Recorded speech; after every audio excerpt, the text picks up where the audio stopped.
When our DreamBox team designs virtual manipulatives, we aspire to create interactive tools that don't merely enhance existing manipulatives.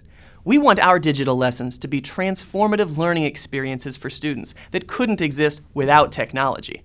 Here's an example. So we've all seen a clock like this one before. It's a really clever tool I've always enjoyed. It helps students make sense of the relationship between minutes and hours, and I'm sure most students using DreamBox have one in their classrooms that they've used with their teacher. When we were designing our DreamBox virtual clock, we didn't want to merely create a digital substitute for this. We also didn't want to just make an interactive clock that students would use to answer questions on a digitized worksheet.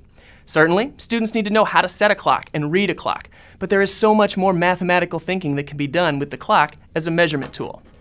So, here's our DreamBox virtual clock. We built it to engage students in significantly different learning tasks than were previously possible.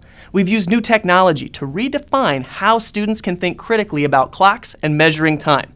Here are a few of the innovative things we've done to deepen student understanding. In DreamBox lessons, we never start by showing students how to solve a problem or telling students what to think. Instead, we start with a question or task.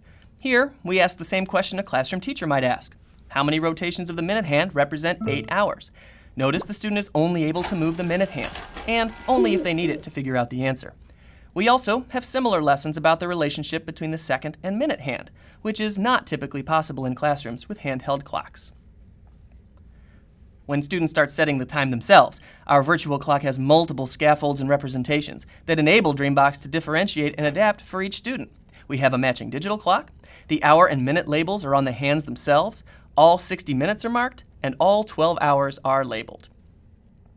As students progress, the scaffolds are removed. Here, there are very few labels, though students could use the small reference clocks to the left.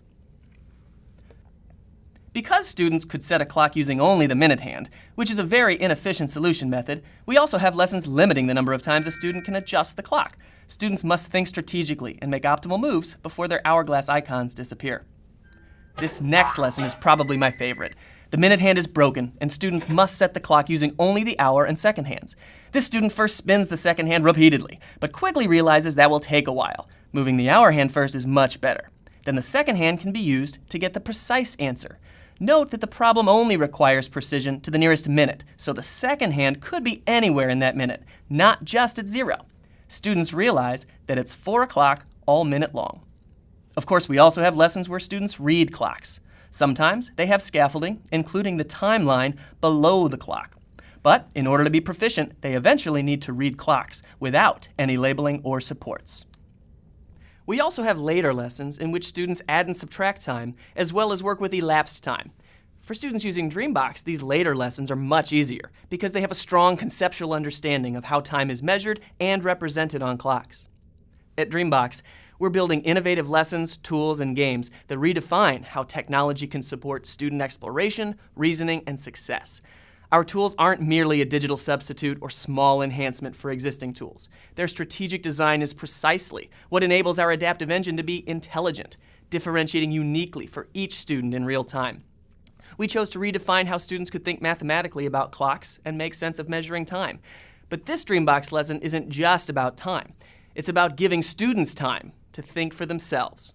After all, it's the thought that counts. Thanks for your time.